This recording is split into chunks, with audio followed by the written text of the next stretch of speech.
The systems are fundamentally, I was going to say broken. I've been observing your, not the career trajectory, but the evolution of your thought leadership, what you write, and I recently read your LinkedIn publications on the way you think, and I can see the clear evolution of the leadership style you have, which I talked probably 3 years ago with you. I would like you to give us your journey broadly from a point of view of your evolution from purpose, values, and leadership. Oh wow, okay, big things to talk about. I suppose when I reflect on my journey, I do consider myself extraordinarily fortunate. I'm fortunate from being in the right place at the right time in many instances, but also fortunate from the perspective of certain sort of value sets being sort of honed right from a child, and understanding my place, I think, in the world is to try and make it better. I think that's why we're here as humans, is actually to leave the place better than what we find it. And so to have some leadership roles in the sectors in which I've worked, I think's been really quite purposeful for me, but also very, what's the word I'm looking for? Very humbling, and also something that I treasure strongly.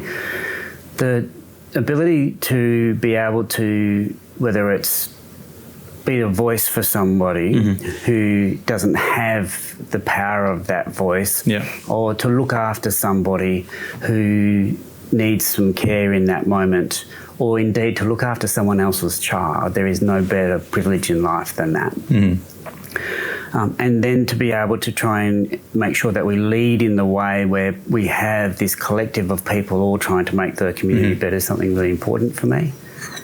And from my first foray as a CEO, as CEO for Vinnie's, and that footprint of a wonderful organisation, then moving into telethon, speech and hearing, or TSH, and that being able to then hopefully support an organisation who needed some assistance to get it back on track, because the services it was providing were fantastic to families.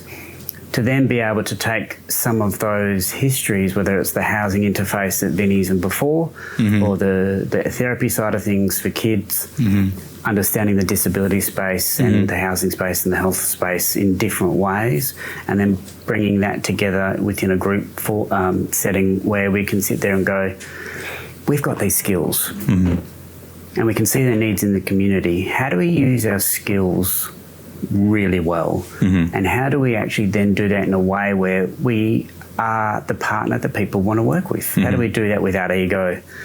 How do we do that understanding where we do and don't add value, because we shouldn't be all things to all people? And then how do we think differently about solutions? Because let's be honest, we wouldn't be in the business that we're in if everything worked before. It does work on a micro level, don't get me wrong. We see the benefits of what we do with people every single day, but the systems are fundamentally, I was going to say broken, but they're fractured at best. Very kind for the system.